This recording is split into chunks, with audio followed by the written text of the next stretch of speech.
بسم اللہ الرحمن الرحیم۔ سن سکو تو سنو میں خوش آمدید ایک نئے ناول کے ساتھ آپ کی خدمت میں حاضر ہیں۔ ناول کا عنوان ہے کھل جا سم سم، جو لکھا ہے شاہین ملک نے۔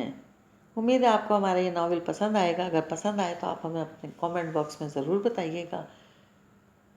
اگر آپ نے ابھی تک ہمارے چینل سبسکرائب نہیں کیا تو ہمارے چینل کو سبسکرائب کریں اور بیل آئیکن کو پریس کرنا مت بھولیے گا، تاکہ آنے والی تمام اقساط، تمام ناول، تمام کہانیاں آپ کو پر وقت ملتی رہیں۔ شکریہ۔ بہت دیر تک رونے کے بعد وہ اپنے بیڈ روم کی اس گیلری کی جانب نکل آئی تھی، جسے دیکھ کر نویرا نے کبھی کہا تھا، واہ بھائی، کیا کہنے تمہارے گھر کے، تم تو رومیو جولیٹ کے ڈریم لینڈ میں رہتی ہو۔ اس نے چونک کر بیوزی اور طرز تعمیر میں کسی اطالوی مقطع فکر سے متعلق اس گیلری کو دیکھا۔ اچھا، یہ تو مجھ پر بھی نیا انکشاف ہے، اس نے بہت دھیرے سے کہا۔ کاش یہاں رومیو جولیٹ آن بستے، میری اور توقیر زاہدی کی شکل میں۔ مگر چند لمحوں بعد جب نویرا اور وہ کچن میں کافی بنا رہی تھی اور فائزہ حسب معمول فریج میں پنیر اور جیم جیلی کی بوتلوں کو اٹھا کر اپنے بھوک کے لیول کو چیک کر رہی تھی، تب تک وہ بھول بھی چکی تھی کہ صرف چند لمحوں پہلے اس نے کوئی رومانوی سی بات سوچی تھی۔ اس وقت تو اسے اپنی سہیلیوں کی تواضع کرنے کا جنون سوار تھا۔ فریزر میں رکھے کچے سموسے، شامی کباب، کچے قیمے کے کباب اور ابلے ہوئے چنے، لگتا تھا وہ بہت توجہ سے اپنے کچن کی وقت دیتی تھی۔ چند ساعتوں کی مہلت مل جانے پر بھی وہ ٹرالی بھر کر اپنے مہمانوں کی خاطر مدارت کر سکتی تھی۔ اس نے آج بھی یہی کیا تھا اور اس کی سہیلیاں بہت ریزرو ہونے کے باوجود اس کے گھر آ کر نئی شخصیتوں میں تبدیل ہو گئی تھیں۔ وہ ہنسی کے جنکار مدھم پڑے، وہ خوشیوں اور شوخیوں کے جیسے مترنم سے جھرنے بہنے لگے ہوں۔ یہ گھر توقیر کا ہے نا؟ اس کے کانوں میں نویرا کی آواز آئی۔ وہ خود کہاں ہیں آج کل؟ اٹلانٹا میں، بینک کی طرف سے ٹریننگ ہو رہی ہے، 2 برس تو لگ ہی جائیں گے وہاں۔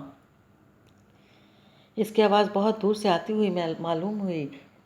اتنا مس کرنے لگی تھی وہ انہیں، یہ سرپھری اور مغرور لڑکی جسے وہ ساتھ لے جانا چاہتے تھے، مگر اس نے انکار کر دیا تھا۔ توقیر کا یہ فیصلہ رد کر کے یہاں چند ہزار کی نوکری کو ترجیح دی تھی۔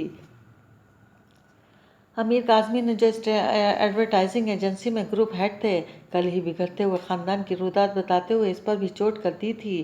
اب آپ اپنی مثال ہی لے لیجئے نا، ایسی شادی سے کیا فائدہ؟ توقیر 7 سمندر پار ہیں اور آپ یہاں ہیں۔ میرا نہیں خیال کہ آپ امریکہ جانا افورڈ نہیں کر سکتی۔ اس سے پہلے کہ وہ مزید ذاتیات کی طرف آتے، اس نے بے مقصد ہی ٹیلی کام اٹھا کر جونیئر آرٹسٹ سے بات کرنا شروع کر دی، جیسے وہ اس رائے کو کوئی اہمیت نہ دے رہی ہو۔ اس کے نزدیک یہ اتنی غیر اہم بات ہے جس کا کوئی جواب دینا قطعی ضروری نہ ہو۔ پھر آج یہ کیا ہوا؟ گھر آتے ہی اس کی بے نیازی پھر سے کیسے اڑ گئی؟ تواضع کرتے کرتے توقیر کا ذکر آیا تو اس قدر تنہا کیوں ہو گئی؟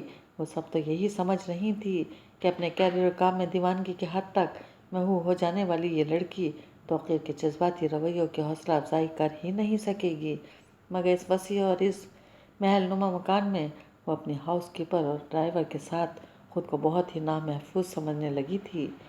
جب ہی تو آئے دن اپنی سہیلیوں اور کولیگز کی مدد سے بے وجہ کھانوں پہ بلاتی اور اپنے ہاتھ جھمگٹا سا لگائے رکھتی تھی۔ محض مصروفیت کے بہانے ڈھونڈتے ڈھونڈتے کتنے ہی غیر لوگ اس نے اپنے بنا لیے تھے اور اپنی انا پرستی کے باعث بہت ہی قریب آ جانے والے اور ایک پیار کرنے والے شوہر اور دوست کو میلوں دور کر دیا تھا۔ وہ کبھی بھی وقت پر نہیں جاتی تھی، کہتی تھی، مجھے گھر جا کے کیا کرنا ہے؟ میرے کون سے چھوٹے چھوٹے بچے ہیں جنہیں فیڈ کرنا ضروری ہے؟ رہ گئے بوڑھے والدین اور بہن بھائی تو انہیں میری عادت کا علم ہے، وہ مجھے جانتے ہیں۔ رات ہوگی تو میں گھر چلی جاؤں گی، تب تک کام کروں گی۔ اور ایسا تو کبھی ہوا نہیں کہ ایڈورٹائزنگ کی دنیا میں کبھی 9 سے 5 بجے تک کی روٹین والی جاب ہوئی ہو۔ کوئی نہ کوئی دفتر میں ڈیڈ لائن سیٹ کرنے کے لیے اپنا پروجیکٹ مکمل کر رہا ہوتا اور یوں اپنے کیبن میں محو رہتی۔ لوگ یہ تو جانچ پرکھ ہی چکے تھے کہ اس لڑکی نے اپنے کردار سے خود کو بہت زیادہ انتہا پسند ظاہر کیا ہے۔ وہ صنف مخالف کے لیے نرم گوشہ استوار نہیں رکھا۔ اسے کام کرتے رہنے کی دھن ہے اور یہی بے چینی اسے اپنے کیریئر میں مگن کیے ہوئے ہے۔ اپنی گاڑی خود ڈرائیو کرتے ہوئے وہ بہت بولڈ نظر آتی ہے، مگر جہاں کہیں ٹائر پنکچر ہو جائے وہاں اس کے حواس گم ہو جاتے ہیں اور وہ بیچارگی کے احساس سے نڈھال ہو کر سروس اسٹیشن تک ٹیکسی میں نہیں جا سکتی۔ اور اس روز تو ایسے ہی غضب ہوا تھا، نرسری کے قریب اسے احساس ہو گیا تھا کہ گاڑی کے اگلے ویل میں ہوا کم ہو گئی ہے اور رفتار کا بیلنس بگڑ رہا ہے۔ اس نے ایک سائڈ پر گاڑی لگا دی۔ اس مصروف ترین شاہراہ کے کشادہ سے فٹ پاتھ پر دھیرے دھیرے چلتے ہوئے وہ سروس اسٹیشن تک پہنچی اور وہاں چند لمحوں میں ہی دو چھوٹے شاگرد مزدور بچے اس کے ہمراہ چڑھ کر پہیہ بدلنے کے لیے تیار ہو گئے اور اس طرح پیسہ دکھا کر اپنے کام نکلوانا جانتی تھی۔ پرکشش سانولی رنگت پر غلافی آنکھیں اور پورے وجود پر مشرقیت کی چادر لپیٹے اس کا یہ من موہنا سا سروپ ایک وقت میں جہاں توقیر کو دیوانہ کر گیا تھا، وہیں آج دفتر کے ہر مرد کے دل میں اس کے لیے ایک نرم گوشہ وا ہو چکا تھا، کچھ رسمی احترام کی شکل میں، کچھ روایتی ماتحت اور افسری کے رشتے کے ناطے، تو کوئی اکھڑا اکھڑا بیگانہ اور سادہ سا رویہ لے کر اس ملح سے چہرے والی خاتون کے دل میں اتر جانا چاہتا تھا۔ مگر مشکل یہ تھی کہ وہ کوئی ساؤنڈ اینڈ اسپیک والی گڑیا نہیں تھی کہ جس میں بیٹری سیل لگا دیے جاتے تو اسے آن یا آف کر کے اس کی آواز سنی جا سکتی۔ یہ گڑیا سچ مچ کی جیتی جاگتی عورت تھی۔ وہ اپنی ضرورتوں اور اپنی مرضی سے ہنستی بولتی تھی۔ اپنی مرضی سے اس نے توقیر کے پرپوزل کو قبول کیا تھا۔ اسے متناسب اور پرکشش خال و خد رکھنے والے شخص ہی کی تلاش تھی جس کے لیے دل گنگنا اٹھے، روح تک میں سرشاری کے خمار کا طوفان اٹھائے، وہ آپ ہی آپ دل مسکرا اٹھے۔ کہیں میں کچھ بھی میکانیکی طرز عمل نہ ہو، رومانس ہو تو پھر رومانس ہی ہو، سرد ریت پر گیلے پاؤں قدموں کے نشان بنا کر کنارے کنارے آگے اور آگے بڑھتے رہنے جیسے زندگی کا رومانس۔ اس آپس کی محبت میں اس قدر ساجھیداری ہو کہ دونوں کے جذبوں میں کچھ بھی نجی نہ رہے، ایک ہی احساس کی گرفت میں زندگی کی یہ پکڑ دھکڑ معصوم بچوں کی آنکھ مچولی بن کر اور بھی نتھر جائے۔ توقیر نے کچھ اتنا ہی جھک کر سرشاری کے عالم میں اور پورے وجود کے صداقتوں کے ساتھ اسے چاہا تھا۔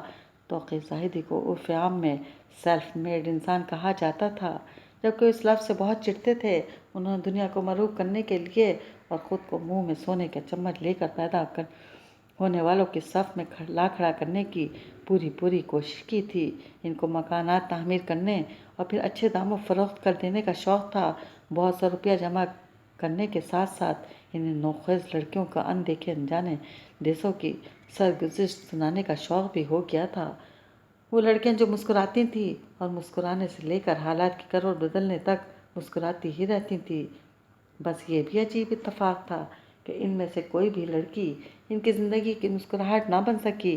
توقیر کی امی جی، جنہیں سبھی بڑی آپا کہہ کر پکارتے تھے، ان کے بیاہ کے خواب دیکھتی انہیں سمیرا میں وہی چند ایک خوبیاں نظر آنے لگی تھیں۔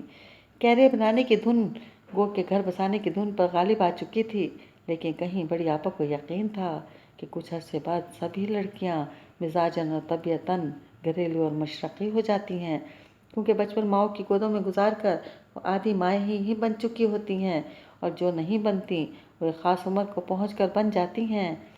سمیرا بھی نئے ماحول میں نئے تقاضوں کو سمجھ کر ویسی ہی ہو جائے گی۔ یہی سوچتے ہوئے امی جی نے سمیرا کے گھر والوں سے رشتے کی بات کرنے کی ٹھانی تھی۔ سمیرا 4 بھائیوں کی اکلوتی بہن تھی، گھر میں خوشحالی بھی تھی اور پھر تو کوئی وجہ نہیں تھی جو اس کے ناز نہ اٹھائے جاتے۔ ہاں، مگر وہ اتنی ذہین ثابت نہ ہوئی کہ انٹر سائنس میں A گریڈ لے آئے، نتیجتاً خود اس کا ہی سائنس پڑھنے سے دل اچاٹ ہو گیا، مگر امی ابو نے مجبور کر کے BSc کروا ہی دیا تھا۔ اتنی ساری باتیں ماننے کے بعد اس نے خالہ زاد، چچا زاد اور ماموں زاد تمام رشتوں کو ٹھکرا کر گرافک ڈیزائننگ کے کورس میں داخلہ لیا۔ میں ڈیزائنر بننا چاہتی ہوں اور بس۔ اور اب وہ زمانہ وہ دور تھا بھی کہاں کہ اس نسل کو اپنے اڑتے ہوئے بال اور تیز قدموں سے عمر کی پیالی خالی ہوتے ہوئے دکھا کر گویا کوئی مفاد حاصل کیا جا سکتا ہو۔ ابو کی پریشانی بڑھنے لگی تو ظاہر ہے بڑھاپے کی بیماریوں نے کمزور اور نہتہ آدمی جان کر ان کے گرد ڈیرے ڈال دیے اور وہ دوسرے تیسرے روز چیک اپ کرانے لگے۔ یوں بھی آدمی کو اپنے بارے میں باخبر ہی رہنا چاہیے۔ امی نے اچانک آ جانے والی ملاقاتیوں کے سامنے بیٹی کی نئی مصروفیت کا ذکر کیا تو مہمان خواتین نے جس طرح منہ چڑھایا تھا وہ انہیں بیدار کرنے کو کافی تھا۔ خالہ نشاط نے توقیر کی والدہ کے سامنے چکر لگانے کو یوں ہی تھوڑا ہی کہا تھا، وہ تو نہ جانے کب سے اس پر آس میں تھیں کہ کسی بڑے گھر کی بیٹی بیٹے کا رشتہ کرا کے حاجی عمرے کی سعادت حاصل کر لیں، اور اب کہ ان کی مراد بھر آئی۔ امی نے رشتہ اوکے ہوتے ہی عمرے کا ٹکٹ اور سفر کے اخراجات کا چیک چاندی کی تھالی میں سجا کر انہیں پیش کیا تھا، اور اسی دن شام گئے وہ مہمانوں کی دعوت کے بکھیڑوں میں الجھی رہی تھیں، اور ان کے چہرے پر تھکن کے آثار تک نہ تھے۔ یہ رشتہ شاید خدا کو بھی منظور ہی تھا، جبھی تو سمیرا نے بھی کسی بات میں کیڑے نہیں نکالے تھے۔ انہیں بہانے سے توقیر اور توقیر کی صاف صاف بتا کر ایک دوسرے کو دکھا دیا گیا تھا۔ سمیرا جھجک گئی تھی، مگر توقیر نے گہری سانس لے کر کہا تھا، ایسا اجلا سا روپ اور معصومیت بھرا چہرہ، وہ کہاں تھی اب تک تم؟ انہیں ایسا لگا جیسے سپر مارکیٹ میں خریداری کرتے ہوئے وہ اپنے ارد گرد کے ماحول سے بے پرواہ سے صرف اشیاء کا جائزہ لیتی جا رہی تھی، مگر اسی انداز میں اس نے چپکے سے کہا تھا، اپنی دنیا میں گم اور کہاں؟ وہ آپ ہی آپ مسکرا دیے تھے۔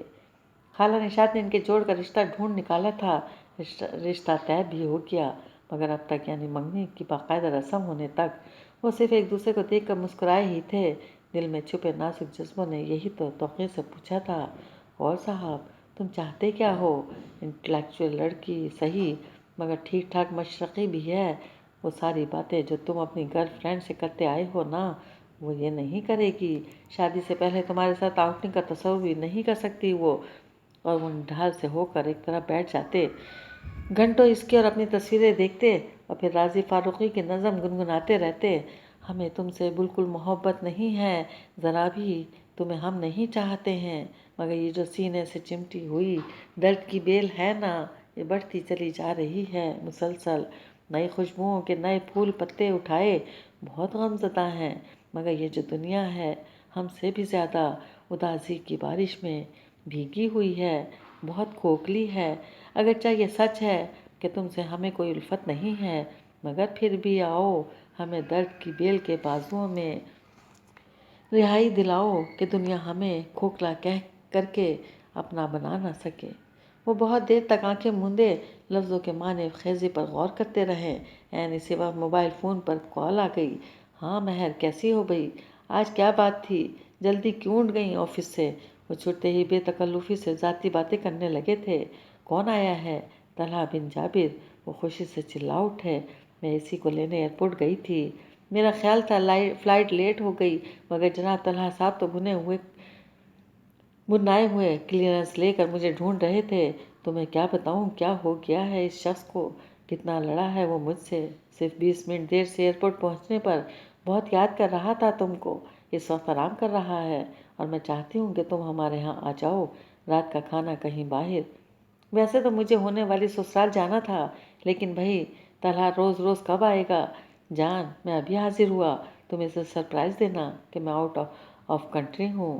اچھا پھر ملتے ہیں۔ اور وہ ساری کی ساری شاعری بھول بھال کر فریش ہونے کے لیے واش روم میں جا پہنچے تھے۔ طلحہ بن جابر امریکہ میں ان کے واحد مسلمان دوست ہوئے تھے، جو کئی مسلمانوں کی طرح انگریز اور امریکی معاشرے کی بو میں بس نہیں پائے تھے، نہ وہ ان کی طرح پی پلا کر پاڑا کرتے اور نہ ہی کلبوں میں ہی جاتے۔ اب تک باقاعدہ شرعی داڑھی تو نہیں رکھی تھی، مگر خط بنوانا چھوڑ چکے تھے۔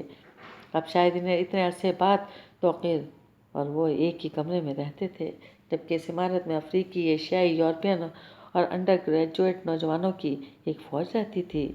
سبھی ہفتے کی رات کو طوفان بدتمیزی برپا کیے رکھتے۔ طلحہ مختلف تھا، اسی لیے انہوں نے کمرہ بدلنے کی شکایت بھی نہیں کی تھی۔ اس عمارت کی تعمیر میں فطری خوبصورتی کو جوں کا توں رکھ کر ماہر تعمیرات نے، اور تو پتہ نہیں، مگر توقیر کی دعائیں ضرور لے لی تھی۔ زمین کا فرش بہت خوبصورت تھا، اور سب سے بڑھ کر عمارت جس ڈھلوان پر واقع تھی، اس کی ٹیرس سے خوبصورت جھیل کا منظر دیکھا جا سکتا تھا۔ بزنس پڑھتے ہو؟ ایک دن ان کی ملاقات سلکھشنا سے ہوئی۔ وہ بہت شارپ اور بہت ہی خوبصورت لڑکی تھی، اس جیسی لڑکی انہوں نے اب تک نہیں دیکھی تھی۔ وہ سیاست پر بولتی تو بولتی چلی جاتی، معیشت کے گورکھ دھندوں میں الجھائی جاتی تو منٹوں میں سولوشن اس کے پاس ہوتی، اور باقی امریکن اور انگلش لٹریچر غزے کی چلتی پھرتی ریفرنس بک تھی۔ ایسی لڑکیاں تو صرف اور صرف خواب میں ہی دیکھا جا سکتا ہے۔ وہ قلب سے سوچا کرتے، کاش ہمارے ہاں کی لڑکیاں بھی کبھی اتنی ہی لائق اور فائق ہو سکتیں۔ مشرق میں حسن متوازن نہیں ہوتا، یہ توقیر کا خیال تھا۔ اس لیے وہ سلکشنا کی طرف کھینچے چلے گئے۔ اپنے عشق کو وہ کوئی واضح نام نہیں دے پا رہے تھے، مگر اس کے مقابل آ کر اس سے باتیں کر کے وہ ہر آن چونک جاتے۔ اور پھر آخرکار ایک دن انہوں نے اس سے پوچھ ہی لیا، یہ نہیں کہ کیا وہ بھی انہیں پسند کرنے لگی ہے، بلکہ یہ سوال کہ وہ کہاں سے تعلق رکھتی ہے، دنیا کے کس خطے میں اس کا جنم ہوا ہے۔ یہ سوال سن کر پہلے تو سلکشنا کے ماتھے پر تیوریاں صاف گنی جا سکتی تھیں۔ جس نے بڑے مضحکہ خیز انداز میں کہہ لگا کر کہا تھا، واٹ آ نانسینس، یہ کیا پوچھتے ہیں آپ؟ برصغیر انڈو پاک کے لوگ۔ اس کے ہونٹوں پر نفرت کے رویے محسوس کیے جا سکتے تھے۔ کیوں؟ کیا ہوا؟ آپ نے اب تک اپنا تعارف بھی تو مکمل نہیں کیا۔ تعارف اور کیا ہوتا ہے؟ یا آپ برصغیر کے لوگ خطوں اور جغرافیائی حالات سے شخصیتوں کو کیوں پرکھتے ہیں بھائی؟ میری صلاحیتیں، میرا بدن، میرے جذبے، میرے احساس، یہ سب پر سے پشت کیوں ڈال دیا آپ نے؟ کیا میں اور لڑکیوں کی طرح لڑکی نظر نہیں آتی؟ اب اس فلسفے کا جواب وہ کیا دیتے؟ وہ خود بھی الجھے ہوئے تھے کہ یہ لڑکی کبھی تو ساڑی میں نظر آتی ہے، کبھی اسکرٹ پہنتی ہے، کبھی جینز اور ٹی شرٹ، اور کبھی مکمل مشرقی قالب میں ڈھل کر کرتا پاجامہ یا شلوار قمیض میں ملوث ہوتی ہے۔ آخر اس میں حرج ہی کیا ہے؟ اگر پتہ چل جائے کہ وہ اصل میں کہاں سے تعلق رکھتی ہے۔ اس نے تو بتا کر نہیں دیا، مگر اس کے ساتھی طلحہ بن جابر نے بتا دیا کہ وہ کاٹھیا وار سے ہجرت کر کے پہلے انگلستان پھر امریکہ منتقل ہوئی ہے، مگر اس کے پرکھوں کو اپنی ہندوستانی پہچان یاد نہیں رہی۔ وہ تمام کے تمام کنبے اس قدر مغربی رنگ میں رنگے ہوئے ہیں کہ انہیں پہچاننا مشکل ہے۔ ایک یہی سرپھری ہے جو اکانومسٹ بن کر وطن لوٹنا چاہتی ہے، ورنہ اس کے بڑے تو اسے احمق کہہ کر اس کا مذاق اڑایا کرتے ہیں۔ وہ تمام کے تمام امریکہ میں جا بسے اور وہیں کے ہو رہے، مگر ہر خاندان میں کوئی ایک بے چین روح ضرور ہوتی ہے جو ہو سکتا ہے سلکشنا کی طرح مضطرب اور انقلابی بھی ہو۔ اس حیران کن سوال کے بعد بہت دن تک وہ طلحہ سے بھی ملنے نہیں آئی تھی۔ وہ انجانے میں اسے ڈھونڈتے ہی رہے، لیکن وہ کہیں نہیں تھی اور ہر جگہ تھی۔ طلحہ نے بتایا تھا کہ بھئی یہ لڑکی تو ہر وقت کچھ نہ کچھ کرتے رہنا چاہتی ہے اور اسی شوق میں کئی روز لائبریری سے باہر نہیں نکلتی۔ اس کے اپنے گھر کی لائبریری، یونیورسٹی کی لائبریری کے قاعدے، قوانین اور ضوابط ہوتے ہیں، وہ اسے مقرر اوقات سے زیادہ برداشت نہیں کر سکتے تھے۔ سلکشنا کا کوئی ماضی نہیں تھا، اسے ماضی کے حوالے سے اپنا تعارف کرانا کبھی نہ بھایا۔ وہ اپنے حال میں رہتی تھی، رہنا چاہتی تھی، جو بوسنیا، کشمیر اور تو اور انگلستان اور امریکہ کے دور پار کے شہروں میں ہونے والے نسلی اور تعصباتی فسادات میں تل ملائے پھرتی تھی۔ قوم پرست لیڈروں کی نظر بندیوں، اجلا وطنیوں کے خلاف ریلیوں میں بڑی ہی پرجوش تقریریں کرتی تھی۔ کہیں پتہ لگ جائے انسانی حقوق کی پامالی ہوئی ہے یا عورتوں کی عصمتوں کا خطرہ لاحق ہے تو بی کارنر میٹنگیں کرتی۔ وہ بزنس کیوں پڑھ رہی تھی؟ اسے شاید معاشی تحفظ ہی میں حریت پسندی کی کوئی جھلک نظر آئی ہو، ورنہ اس کے اصل مضامین تو سیاست اور بین الاقوامی تعلقات تھے۔ سلکشنا انقلابی لڑکی تھی جس کا دل جنوبی افریقہ کے سیاہ فاموں سے لے کر کنیا کماری کے غلاموں، داسیوں اور شہریوں کی نہتی عورتوں کے لیے بیک وقت دھڑکتا رہتا تھا۔ اخباروں میں انقلابی اور تعمیری طرز فکر پر مبنی مضامین لکھنا، شاعری کرنا، مختلف NGOs کے پلیٹ فارم سے کچلی ہوئی نسلوں کے لیے انصاف کی آواز بننا، وہ اس نوخیزی میں بلا کی کشش رکھتی تھی۔ لوگ اس کے بہت قریب آنا چاہتے تھے، کیا عورتیں کیا مرد، وہ سب ہی کی آئیڈیل بنی ہوئی تھی۔ بہت عرصے تک توقیر اسی وہم میں رہے کہ سلکشنا طلحہ بن جابر کی محبت میں، مگر نہیں، بعض دفعہ اس نے طلحہ سے فاصلہ رکھ کر اس کی بہت سی باتیں پوشیدہ رکھیں۔ مثلاً اپنی سالگرہ کا دن طلحہ نہیں جانتے تھے تو توقیر کیسے جان لیتے؟ وہ ان دونوں کے قریب نہیں آ سکی تھی، اور پھر سیمسٹر کے خاتمے پر جب سب اپنے اپنے گھروں کو لوٹ رہے تھے وہ واشنگٹن نہیں گئی، وہ وہیں جوہانسبرگ میں ہی رہی۔ اس نے کافی شاپ میں جاب کر لی تھی۔ اس اہم واقعے کا بھی کسی کو علم نہ ہوا تھا۔ توقیر ایسے پاکستانی تھے جو وطن لوٹنا نہیں چاہتے تھے۔ وہ فلوریڈا میں اپنی خالہ زاد بہن فاریہ اور ان کے سسرال والوں سے ملنے چلے گئے تھے۔ چند روز بعد وہ واپس پہنچے تو ایک شام یوں ہی بلا ارادہ بازاروں میں آوارہ گردی کو نکل کھڑے ہوئے، اور اپنی اس چہل قدمی کو آوارہ گردی ہی کہتے تھے۔ اس دوران وہ سڑک کے کراس کر کے کافی شاپ میں داخل ہوتی ہوئی نظر آئی۔ اس نے چیک دار کپڑے کا اسکرٹ اور بلیک ٹی شرٹ پہن رکھی تھی۔ اس پر اس کا کھلتا ہوا گندمی رنگ اور سر و قامتی غضب ڈھا رہی تھی۔